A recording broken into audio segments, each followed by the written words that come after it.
On the bus ride home, it was just the two of us, my husband and me. Hello, my name is Evelyn Thompson. I turned 75 this year. It was supposed to be a 3-day family vacation.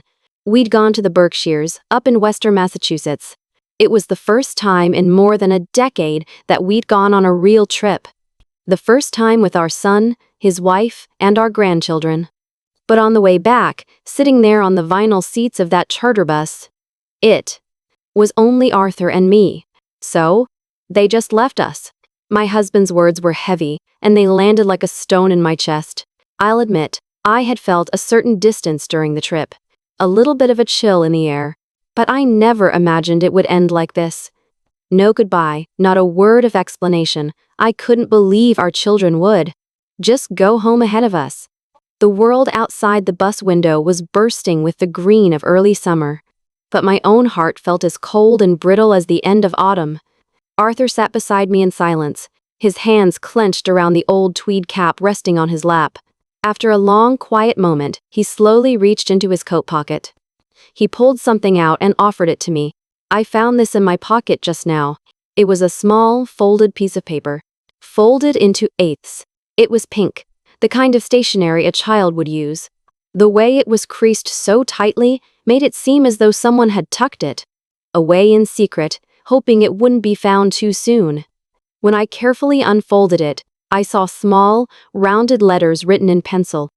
The note was from my 10-year-old granddaughter, Lily. Grandma, please read this when Mom and Dad aren't around. I want to make that strawberry jam with you again soon. I love the way you make it. Love, Lily? I couldn't speak. Tears began to fall, silent and warm, tracing paths down my cheeks.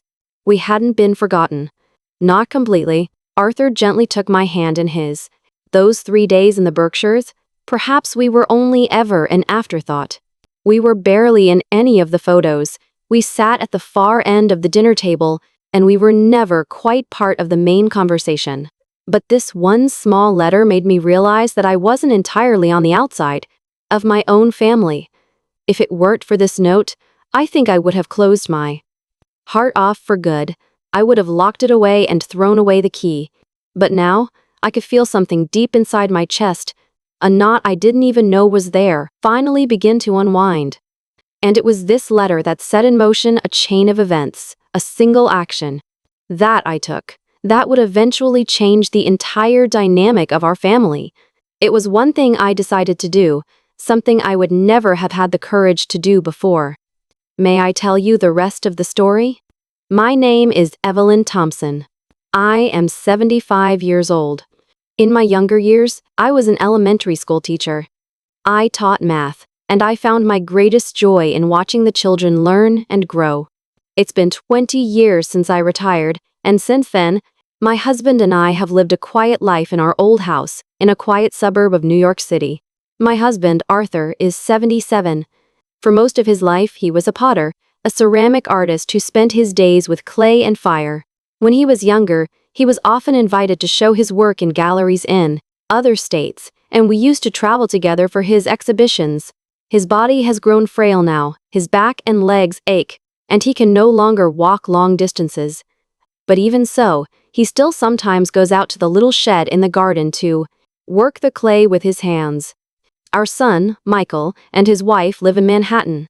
Michael works for a large real estate firm, and from what we can tell, he's doing very well for himself. It's a busy life, but he seems successful, and for that, we've always been grateful. He and his wife have been married for nearly 10 years now. They have 2 wonderful children, and the older one, Lily, is already 10. I remember the day I first met Michael's wife as if it were yesterday. At the time, Michael was in his mid-30s, and we'd just started gently hinting that perhaps it was time for him to think about settling down. Then, one day, he called, his voice tight with a nervous energy I hadn't heard in years. "There's someone I'd like you to meet," he said. My heart soared, but a small, nagging feeling of anxiety took root somewhere deep inside me. And so, on a Sunday afternoon, she arrived. She came through our front door holding a small bouquet of flowers.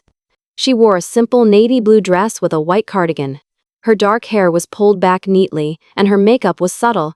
just a touch of shadow around her eyes. My first impression was that she looked like she had stepped right out of the pages of a magazine. A sophisticated urban woman.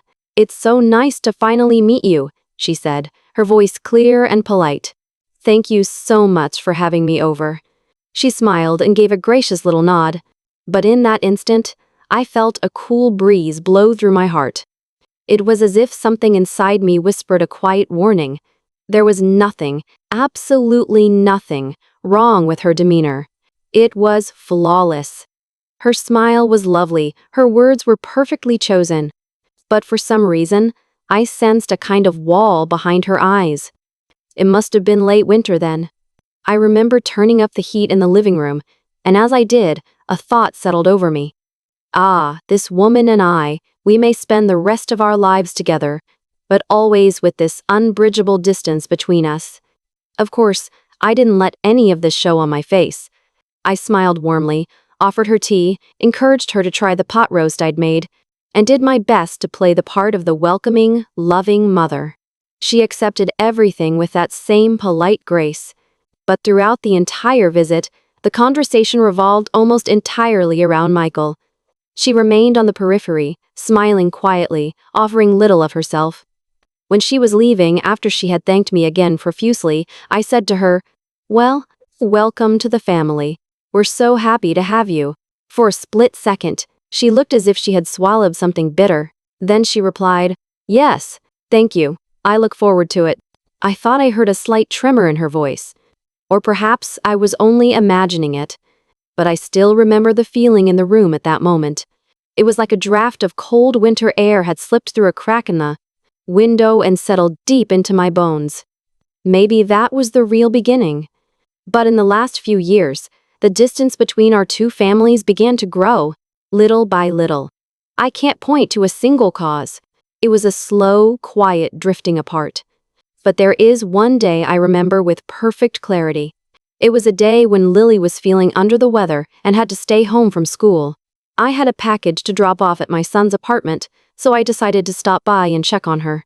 It was a damp, chilly, rainy day, and I had the sudden thought to make her some of my old-fashioned chicken and rice soup. "Grandma, this is so good," Lily whispered, her smile lighting up her pale face. Seeing her so happy, I felt tears welling up in my eyes. To have something I'd made be received with such simple joy, that was more than enough for me. However, as I was leaving, while I was quietly washing the pot in the kitchen, my daughter-in-law came in. "Liz," she said, her voice low but sharp, "don't just cook things in my kitchen without asking. We have to be very careful about allergies and things these days." I was speechless. Allergies, of course, that's an important concern. But the look on her face wasn't one of concern. It was pure, undisguised irritation. Something shifted after that day. The weekly phone calls became monthly calls, and then, eventually, even the perfunctory holiday greetings stopped coming. Unless I was the one to initiate them. Still, I told myself it was for the best. If I just don't cause any trouble, I reasoned, someday, things will go back to the way they were. That warmth will return. I truly believed that. Don't interfere. Don't expect anything. Just watch quietly from a distance. This, I tried to convince myself, was the proper way for a parent to be in this modern age. But somewhere in my heart, I was lonely all the time. Whenever I'd hear Lily's voice in the background during a phone call, I would ache to talk to her more. But all I'd get was a quick, "Hi Grandma, how are you?" And I would simply reply, "I'm fine, dear," before the phone was handed back. That was how it was, day after day. Arthur rarely spoke of it, but sometimes, in the evening, I'd find him on the back porch, smoking a cigarette in silence, and he would murmur, "Remember those trips we used to take to the lake house when Michael was a boy?" I would just nod and pour him another cup of tea. It felt as though our shared memories of the past were the only thing holding us together. Then, one day, out of the blue, Michael called. "Hey, for the long weekend next month, how would you guys like to go to the Berkshires with us? We'll take care of the hotel and everything." My hand holding the phone began to tremble. "Really? All of us? Together?" "Of course. It's been too long. let's all take a trip together." I didn't hear his wife's voice in the background, but Michael sounded so genuinely happy that my heart swelled. For the next several days, I was like a schoolgirl getting ready for a field trip, my heart fluttering with excitement as I prepared for the vacation. A family trip. When I thought about it, it had probably been since Michael was still in college. A memory from that time flickered through my mind, and I found myself smiling without even realizing it. Now then, what should I bring? The first thing I took out was a hand-stitched travel pouch my mother had given me years ago. It was made of a soft, quilted fabric with a faded floral pattern that always reminded me of spring. Next, I chose my most comfortable cardigan. The mornings and evenings in the mountains could still be chilly. Then came Arthur's pill organizer, our own first aid kit, a tube of muscle rub, and a picture book I'd bought for my grandson. I packed each item into our old suitcase, one by one, with deliberate care. And then, from the very back of the linen closet, I retrieved a small, vintage tin box. Inside were 4 little homemade strawberry jam tarts. They were made with a buttery, flaky crust filled with the jam Lily loved so much. I remembered her telling me once, "Grandma, I love these." I had never forgotten. I took a small piece of cardstock and wrote a little label for the tin. "For Lily." They were just 2 simple words, but for me, they held a silent prayer.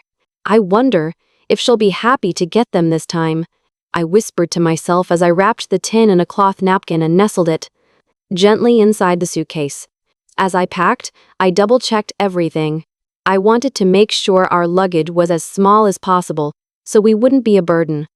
My goal was to be unobtrusive, to not stand out, but to simply be a presence that wasn't in the way. But somewhere, deep down, I was also holding on to a tiny sliver of hope. Maybe this time, I'll see her real smile. Maybe we'll take a picture together, all of us. Maybe, as we're leaving, she'll say, "You have to come visit again soon." Holding on to those fragile hopes, I gently closed the lid of the suitcase. And then I realized a single tear had traced a path down my cheek. "Why on earth am I crying over something like this?" I murmured, and quietly stood up. Arthur was also getting his things ready, but he seemed anxious. "I don't know, Evelyn. It's been so long."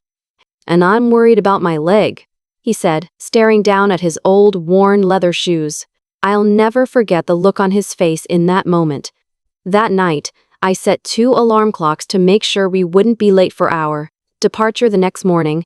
For the first time in a very long time, I went to sleep looking forward to seeing someone. And so, our 3 days in the Berkshires began. It felt like a dream. But I had no way of knowing then that the end of that dream would confront us with such a cruel reality. The drive took about 2 hours. We were riding in our son's large SUV, and Arthur and I were seated in the very back, in what they call the 3rd row.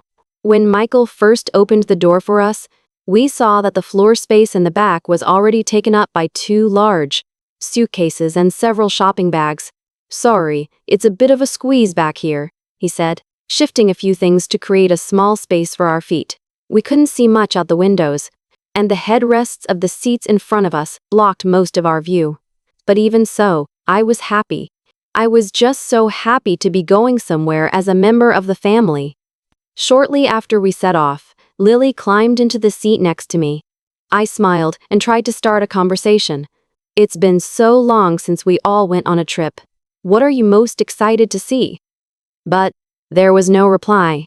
She already had earbuds in, and her eyes were glued to the tablet in her hands. On the screen, a fast-talking cartoon character was shouting about something. "Oh," I murmured, but my voice was lost in the noise of the car. I lowered my gaze and just fiddled with the clasp on my handbag over and over again. In the front seats, Michael and his wife were chatting happily. I heard they just repaved this stretch of the highway. "Oh, really? In that case, maybe we can take the scenic route on the way back." Their voices were bright, their rhythm light and easy. It felt as though my husband and I were just chaperones on a tour bus, just people along for the ride. Beside me, Arthur was staring silently out his small sliver of a window. Every time the car hit a bump, He would shift his body to protect his lower back, but he never said a word of complaint. As always, he was just quietly enduring. His shoulders looked a little smaller than usual. "Are you cold?" I whispered to him, but he just shook his head without looking at me. A faint stream of air from the AC vent reached us in the back.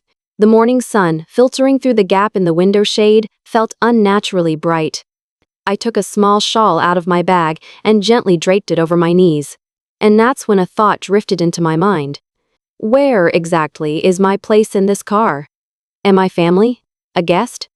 Or am I just an old woman being transported?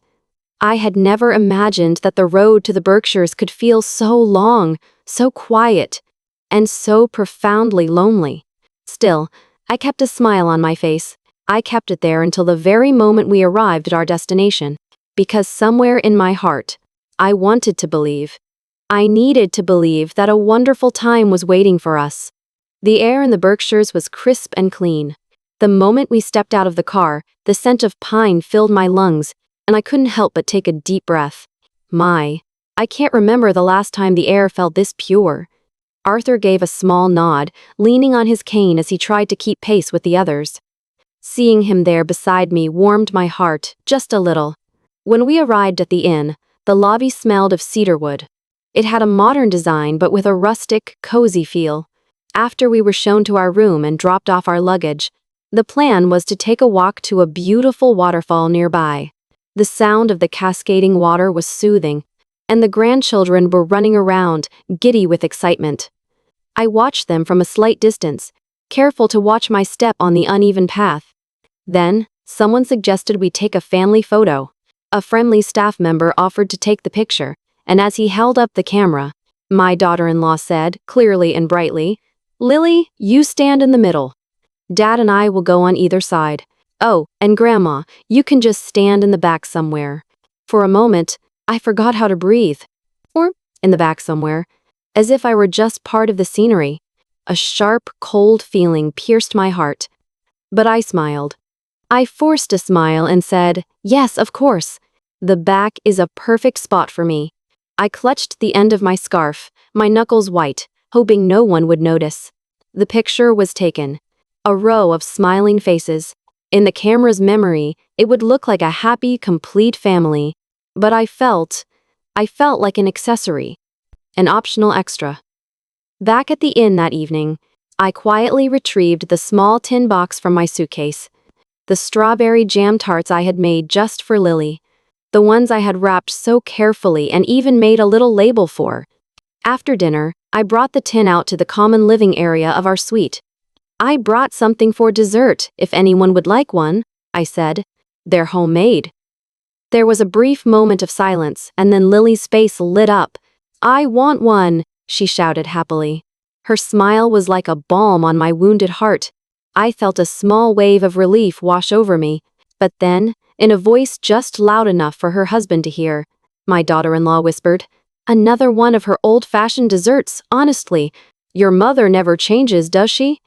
It was a quiet comment, meant only for Michael. But I heard every single word. But the words reached me, sharp and clear, like a pinprick in the quiet room. I pretended I hadn't heard. I kept a gentle smile on my face as I turned and walked back toward the kitchen. But he had heard. My Arthur, the one who was supposed to be hard of hearing, he had heard it all. When we returned to our room and he began to change into his pajamas, my husband didn't say a word. But I watched as he quietly reached for the table where the leftover desserts sat. He picked up one of the strawberry jam tarts and slipped it into the pocket of his coat. "For the drive tomorrow," he murmured, and then he closed his eyes. I couldn't bring myself to say anything to him. There was a heavy, formless thing lodged deep in my chest, and I felt that if I tried to give it words, something precious between us would shatter. Lying in my own bed, I simply closed my eyes in the darkness. Outside, I could hear the faint whisper of the wind. The sound of the trees swaying, of leaves rustling against one another, seemed to seep right into my heart. You know, there was a time when just seeing him smile was enough to make me happy. I whispered into the darkness, to no one in particular. But my voice dissolved into the night, unheard by anyone. After dinner had ended, I thought I would do as I always did and make a pot of tea. It was a habit from a lifetime ago, a warm cup of green tea after a meal. I'd always believed it was good for the body and the soul. In a corner of the inn's dining room, I saw a neat arrangement of a teapot and ceramic mugs, and thought to myself, how thoughtful of them. I quietly excused myself and stood up. The rest of the family was still at the table, just starting on the little cups of chocolate pudding the inn had provided for dessert. I poured hot water into the pot, swirled it gently, and when the color was just right, I carefully filled each mug. The fragrant, earthy aroma of the tea rose in a soft cloud of steam. I smiled to myself, arranged the mugs on a small wooden tray, and carried them back to the table. Here we are, everyone. A little something warm to cleanse the palate, I said, placing the tray in the center of the table. But not a single person reached for one. My grandson was sipping a cold juice through a straw. My son had a bottle of mineral water in his hand, and his wife was holding a tall glass of sparkling water provided by the inn. My daughter-in-law glanced over at me, a polite, practiced smile on her face. "Oh, Evelyn, you made tea for everyone. That's so sweet of you. But you know, people don't really drink hot things like this so much anymore. Most everyone prefers something cold these days." Perhaps she didn't mean for the words to have any malice. But behind that smile, I could feel the chasm between us, clear and undeniable. My hands trembled, just slightly. "Oh, of course, just an old habit of mine, I'm so sorry," I said, picking the tray up again. The warmth of the mugs touched my fingertips. But somehow, that warmth felt a million miles away. I returned to the corner by the kitchen and, as quietly as I could, poured the untouched tea down the sink. I murmured to myself, a single thought crystallizing in my mind. Times have changed, haven't they? It wasn't just sadness I felt. It was the stark realization that I had become a person from the past. As the last of the tea gurgled down the drain, one of the ceramic mugs made a small clink against the metal basin. At that exact moment, I felt something inside me quietly, irrevocably, extinguish. When did I become such a nuisance?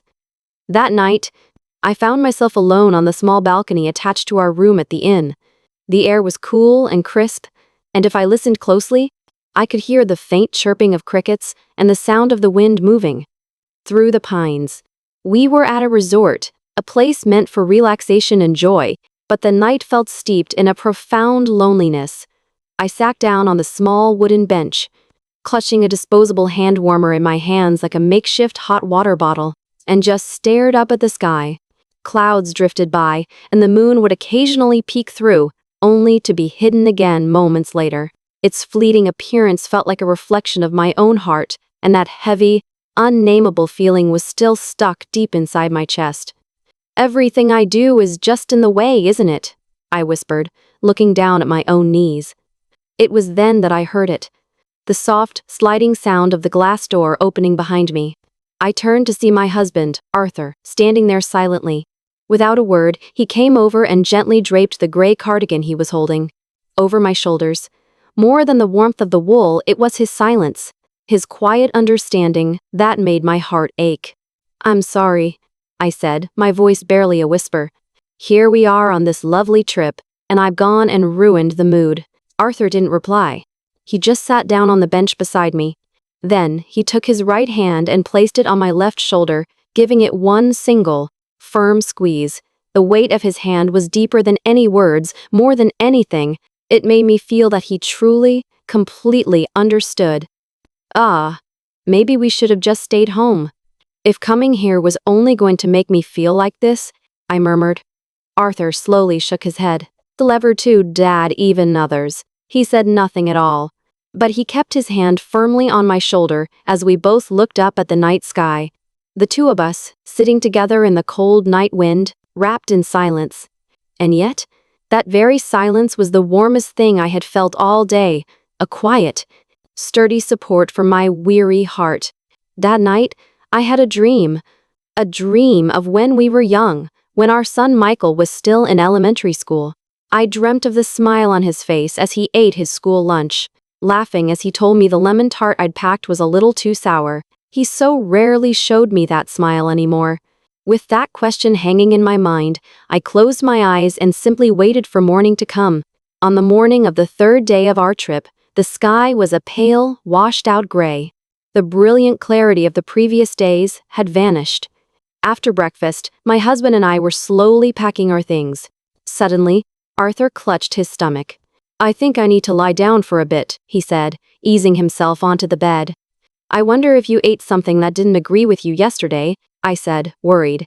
I immediately checked his temperature and his pulse, but it didn't seem to be anything serious. A little rest, and he would surely feel better. That's what I believed. Just then, our son Michael knocked on the door and poked his head in. "Mom, we're going to head out. We want to get back to the city before the traffic gets bad." I was stunned. "What? You're leaving already? Your father isn't feeling well." Michael gave a slight nod. "Yeah, I heard. Well, you two can just come along later whenever he feels up to it. Checkout isn't until 11, so you've got plenty of time." He came into the room and began gathering his family's remaining things with brisk, efficient movements. He moved like a man on a business trip, practiced, impersonal. There was no sense of lingering, no hint of a sentimental farewell. Arthur was still lying on the bed. His color had improved a little, but he was clearly not ready to stand up yet. At that moment, Michael reached for a suitcase that was sitting on the floor at the foot of the bed. "Dad, could you move? I can't get this past." "What?" That was all he said. Without a moment's hesitation, he stood beside the bed and, to pull the suitcase handle, he started to step right over his father's legs. I opened my mouth to say something, to stop him, but the words caught in my throat. Arthur, without a word, slowly shifted his body to the side, as if it were the most natural thing in the world. His brow was furrowed, as if he were trying to suppress a wave of pain. Michael didn't even seem to notice. He just pulled the rolling suitcase behind him and headed for the door. "Can you drop the key card at the front desk for us?" "We're in a hurry," he said with a little wave. I couldn't say a thing. "Dad, are you okay?" Not even those simple words. Was it because he was busy? Or was it just his way of hiding his embarrassment?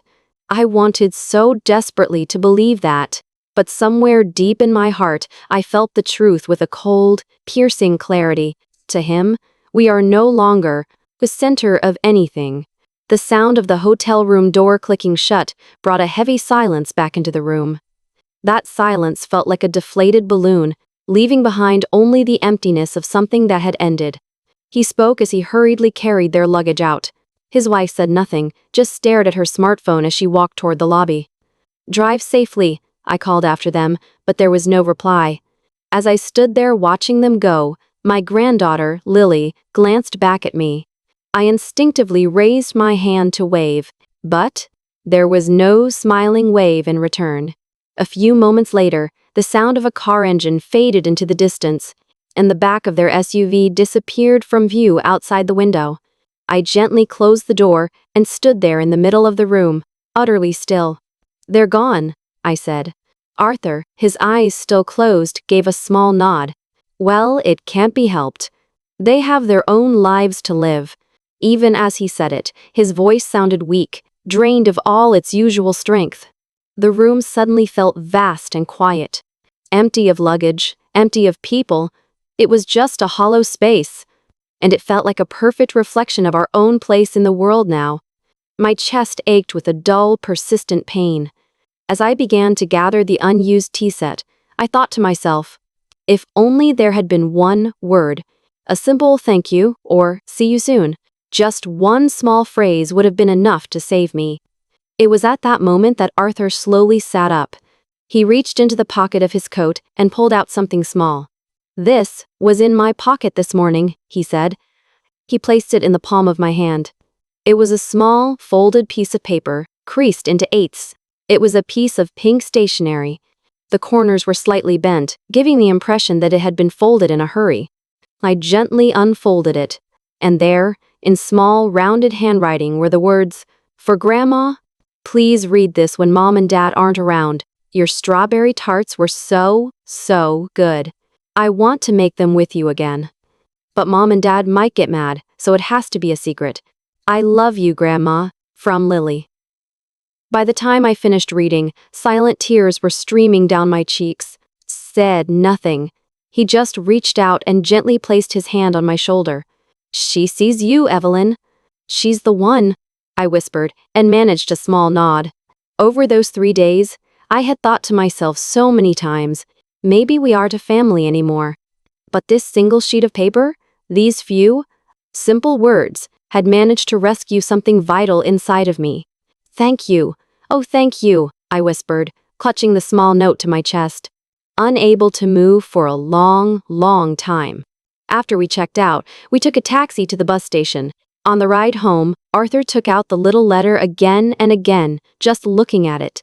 And in my heart, I made a quiet resolution. I didn't want to let things end like this.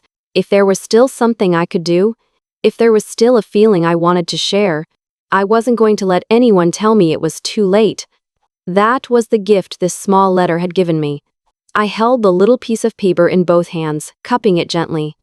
I could almost feel its warmth still lingering on my fingertips, and for a long while, I couldn't speak. My husband, sitting beside me, was also silent. But his gaze was fixed on the pink stationery in my hands. And then, the words just came out. "Arthur, are we still a family? Can we still call ourselves that?" I don't even know why I asked it. But when I thought of their backs as they walked away, and the profound silence left behind in the empty spaces of the room, I had to know. Arthur didn't answer right away. He simply, slowly, placed his hand over mine. His hand was trembling, just slightly, but its grip was firm, enveloping my own. And then he said, "As long as we have one person who would write a letter like this, then I don't think we've lost anything at all." He said it quietly, but with a certainty that reached the deepest part of my soul. I felt the tears trace their paths down my cheeks again as I gave a small nod. We haven't lost everything. That single thought was like a small lamp being lit in the darkness of my heart.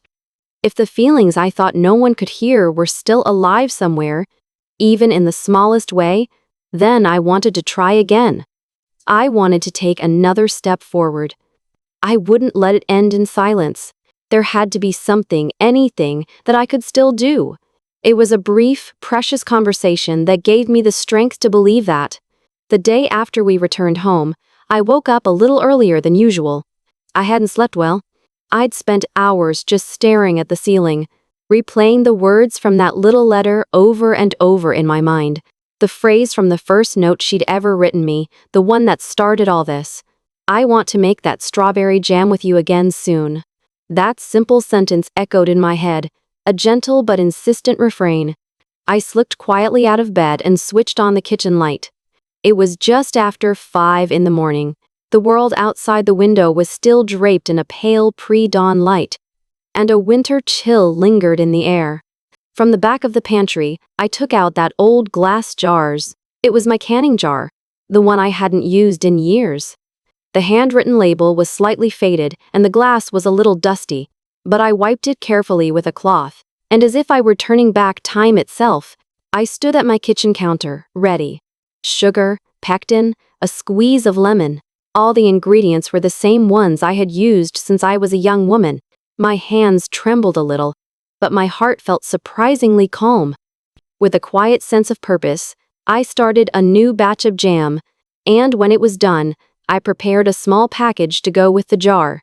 Wrapped in a piece of old floral patterned tissue paper were 3 perfect little strawberry tarts. I'd added a little extra honey to this batch, just enough to suit a child's palate. And then, I took out a small note card and wrote a little letters. "Dearest Lily, thank you for your letter. It made your grandmother so very happy. I made a new batch of the jam you said you liked. This one is a little sweeter, so I hope you'll try it. It can be our little secret from your mom and dad, but I hope that someday we can make it together. All my love, Grandma." I folded the card in half, tucked it beside the tarts, and placed everything in a small cardboard box. Then, I wrote their address on the mailing label. For the return address, I didn't write Evelyn. Instead, I simply put Grandma. Right up until the moment I dropped it into the mailbox, my heart was in a flutter. Was this the right thing to do? CEDD. What if her mother finds it and just throws it away? Jacked her what? What if they think I'm just being a nuisance? All those anxieties swirled in my head. But I pushed my hand through the slot and gently let the box falls. It's all right, even if, I whispered to myself, even if it never reaches her, even if she never gets to open it. I had to send my thank you back to her. That was all that mattered. When I got back home, I went to sit in the living room. Arthur was still asleep, and the house was filled with the deep silence of the morning. On the mantelpiece sits a photograph of Michael as a little boy. It was his third-grade school picture, the one with the toothy grin. I looked at that smiling face and spoke to it. You know, you used to make a face just like that, telling me my tarts were too sour, but you always ate every last crumb. A small smile touched my own lips. The photograph, of course, didn't answer, but in its silence, I felt, just for a moment, a sense of encouragement. In the days that followed, no letter came in reply. The phone didn't ring. Perhaps, just as I had feared, the box was never opened. Perhaps his wife had disposed of it. But strangely, I felt no regret. The simple act of waking up that morning, of moving my hands, of putting my heart into making something, of taking my feelings, putting them into words, and trying to send them to someone. For me, that was a precious new beginning. Nothing may have changed just yet. But, one more time, reaching out to someone, it turned out to be a much warmer and gentler act than I had ever imagined. It was the afternoon of the second day after I had mailed the package. I had just finished watering the plants in the garden and was sitting on the edge of the back porch. The winter air was cold, but the sun's rays fell gently around me, and the shadows of the light danced on the potted plants at my feet. It was then that the house phone rang. Normally, I would take a deep breath before picking up the receiver, but on this day, for some reason, my heart felt a flutter of anticipation, and I put the phone to my ear right away. Mom? It was a familiar voice, but it sounded weak somehow. I only managed to say, yes. After a moment of silence, he continued, I'm sorry. Lily, she hasn't stopped crying. When she got home, she told me about the letter. His voice was trembling slightly. Honestly, I don't really remember much about leaving you and Dad like that. We were in a rush, and I had so much on my mind, but that's just an excuse, isn't it? I listened in silence, just taking it all in. She was crying and saying, but I told her I wanted to make strawberry jam again. And now Grandma's gone, Eileen too. When I heard that, it finally hit me what a terrible thing I had done. I closed my eyes gently. From the other end of the line, I could hear the faint sounds of his home and the sound of his breathing. Please, tell Lily, thank you for me. I read the letter too. When I said that, I heard a sound like him swallowing hard on the other end. Thank you, Mom. His words were very quiet, but they reached my heart loud and clear. After the call, I sat there for a long time just holding the receiver in my hand, lost in thought. How much time had he needed before he could bring himself to say the words, I'm sorry? When I thought about it, a warmth spread through my chest, but at the same time, it ached, just a little. In fact, that very morning, when my husband had gone out to the front porch to get the newspaper, he'd found a small envelope in the mailbox. Inside was a single drawing from my granddaughter, and underneath it, written in a child's block letters, were these words, Grandma, I'm sorry. Lily wanted to stay with you more. I'm sorry we left without saying goodbye. Thank you for the letter. I will treasure it forever. My husband looked at it and said quietly, Lou, the child is the one who moved her parents. Yes, I think he was right. The beginning of that phone call was a child. With every tear Lily shed, with every time she asked, why isn't Grandma here? My son must have been forced to confront what and who he had left behind. No matter how busy he was with work, no matter how little time he had, there was a voice that he could no longer ignore. I believe that the moment he was able to say, Mom, I'm sorry, was the moment he remembered himself not just as a parent, but as a child. And it was his own child's letter and her tears that had kept knocking on the door to his heart. And finally, that door had opened, just a little. After I hung up the phone, I went straight back to the living room and picked up my smartphone, which I had left on the side table next to the glass jar of jam. There was one unread message. It was from her. I am so incredibly sorry for the other day. In the Berkshires, I wasn't thinking about your feelings at all. It wasn't until Lily started crying that I was able to reflect on my own attitude. I am so sorry. I hope you will let me apologize properly someday. Staring at the words on the screen, I let out a slow breath. The one thing I had been waiting to hear for so long, it felt as though it had finally arrived. But I didn't reply right away. Instead, I went into the kitchen, placed the jar of strawberry jam and the letter from my granddaughter side by side, and quietly took a single photograph.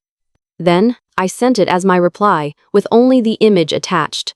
I didn't write a single word, because I felt that the photograph, the letter, the jar, and in the background, all of my own unspoken feelings said everything that needed to be said.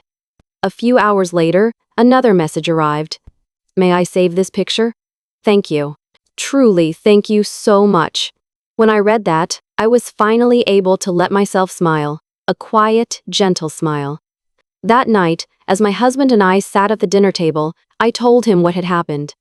I got a phone call and a message from them today. They apologized. In their own words. Arthur stopped his fork mid-air and slowly looked up at me. I see.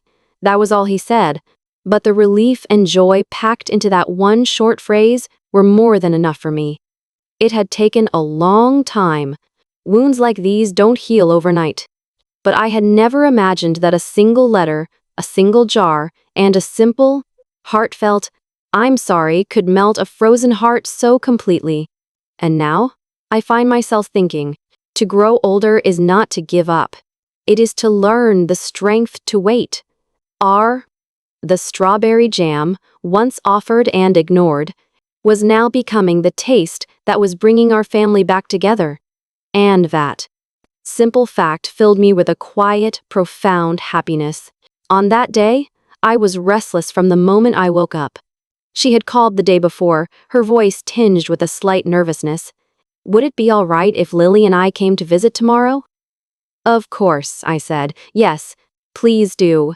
But as soon as I hung up the phone, I tied on my apron and went straight to the kitchen to prepare strawberry jam, sandwiches, and a light homemade gelatin dessert. It was hardly a special feast, but it was the best welcome I knew how to give. The doorbell rang at 10:30 in the morning. I quickly wiped my hands on my apron and hurried to the front door.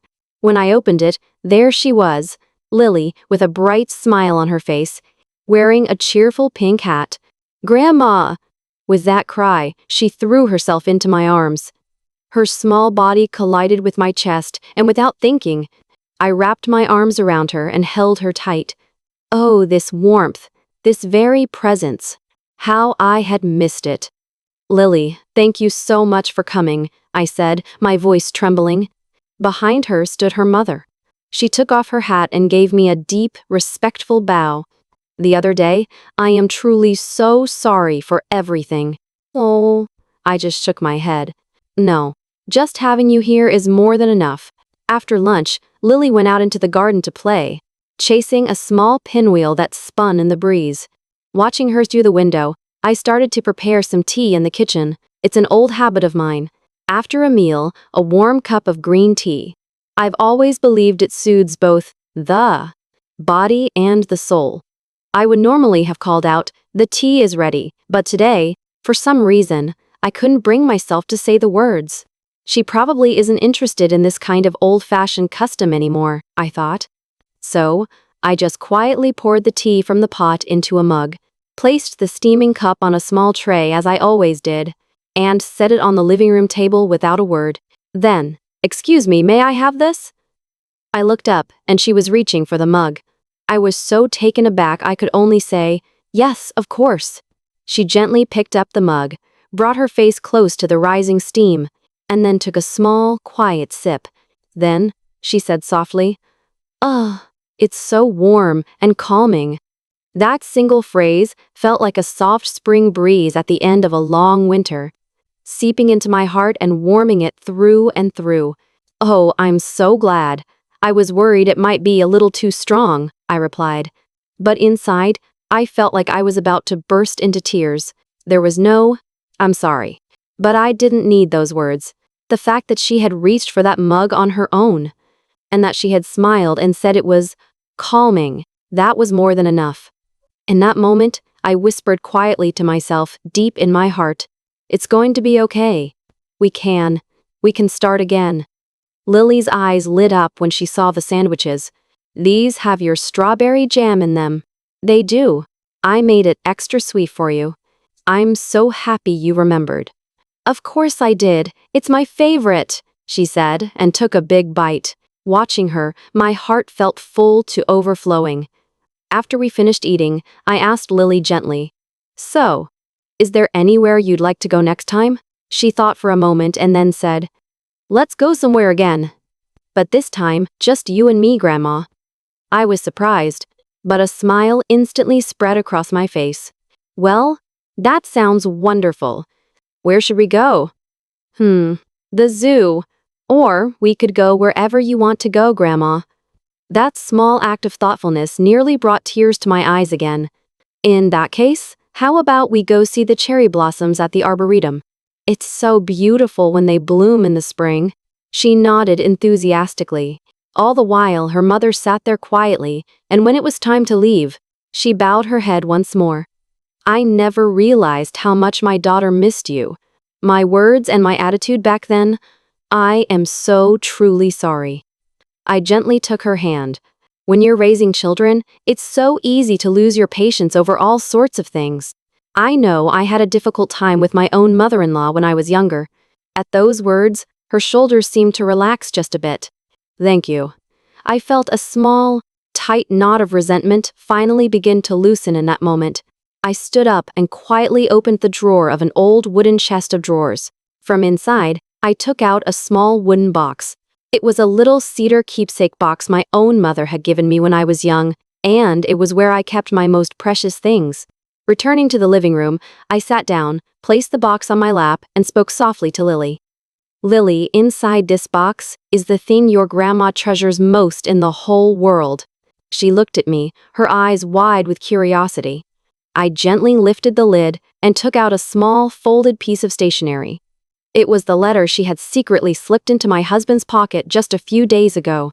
I carefully unfolded it and quietly read one line aloud. "I love your strawberry tarts the most." Lily's face turned bright red, and she covered her face with her hands as she leaned gently against my shoulder. "Grandma, it's embarrassing when you read it out loud." I smiled and held the letter to my heart. "It might feel embarrassing, but to me, this is my greatest treasure. It's more precious than any jewel in the world." She was quiet for a moment, and then she said in a small voice, "Can I write you another one?" I fought back tears and nodded. "Of course you can. I'll accept as many letters as you want to send." Just as Lily was finishing the last spoonful of her gelatin dessert, a thought occurred to me, and I stood up and walked over to the calendar hanging on the living room wall. It was an artisanal paper calendar I bought every year, with a gentle color palette and illustrations of seasonal flowers. "Lily, come look at this." I turned the page to March and drew a small red circle around one of the dates. "This is the day of the Spring Blossom Festival at the Arboretum we used to visit. When spring comes, the whole park is filled with blooming cherry trees. You can smell their sweet scent on the wind." Lily's eyes widened, and she shouted, "We're going there? Hooray! With you!" "Grandma?" I laughed and nodded. "Yes, I'll make sure I'm feeling strong and healthy." I was hoping we could walk through the blossoms together on that day. Her mother, who had been watching us quietly, suddenly spoke up. "Then I'll drive. I'll keep that date open in my schedule." I looked at her, surprised. She just gave me a soft smile and a nod. "Ah, I see. This is how a family changes. Slowly. There are no dramatic speeches, no floods of tears. Just looking at the same calendar, imagining the same future together, that alone is enough to be a new beginning." Staring at the calendar, I made a quiet vow in my heart. May next spring be just a little bit brighter, and I thought to myself, deep down, I don't want to be a person who regrets the past anymore. I want to be a person who can wait for the future. At the front door, after putting on her shoes, Lily said cheerfully, "I'll be back soon, Grandma." I nodded and gently stroked her hair. "Yes, I'll be waiting for you anytime. Be safe on your way home." Her mother also bowed her head and said, "Thank you so much for everything today." And the two of them walked side by side toward the front gate. A cold wind was blowing, but their figures, walking away, looked somehow soft and warm. I leaned against a pillar on the porch and watched them go in silence. Just before she left the gate, Lily turned around and waved with all her might. Her small gesture was like a spring petal fluttering in the wind, and I felt something in my chest loosen and soften. "See you soon, Lily," I whispered. I didn't say it out loud, but I knew, somehow, that she had heard me. Even after they had turned the corner and disappeared from sight, I stood there for a long time, and then, I murmured softly to myself, "I don't have to be the queen. I just have to be the place they want to come home to." As I felt my words drift away on the wind, I quietly went back inside the house. One mug was still on the table, its contents still warm. I picked it up, took a sip, and for the first time in a long time, I smiled. After they left, I returned to the living room, and as I cleared away the empty mug and the stray crumbs from the sandwiches, a quiet thought settled over me. I don't want to be some special person. I don't need to be fussed over or revered. I just want to be a place where that child can smile. That is more than enough for me. To grow old may mean to move away from the center of someone's life. But if there is still someone who wants you to be there, then your life can still go on. I know I will remember her smile from today, over and over again. And I will believe that the day will come when I can once again walk with her, in the spring breeze, and with that belief, I will welcome tomorrow. A family vacation? Have you ever prepared for one? Looked forward to it for the sake of someone else's smile, only to realize you've become an afterthought? Have you ever tried to be considerate, only to be told you were being overbearing? Have you ever tried to give someone space, only to be called cold? Have you ever swallowed your tears in the face of such contradictions? If you have ever been the person who only shows up in the background of the family photo, please leave a comment below that says, "I don't need special treatment. I just want to be remembered." And if this story made you think, even for a moment, of a mother or a grandmother who might be feeling forgotten somewhere, please share this story before the last letter arrives, before the last phone call goes unanswered. Subscribe to our channel, and let's continue to witness these warm stories that can touch someone's heart. May you become, for someone in your life, a place they always want to come home. This, Chew,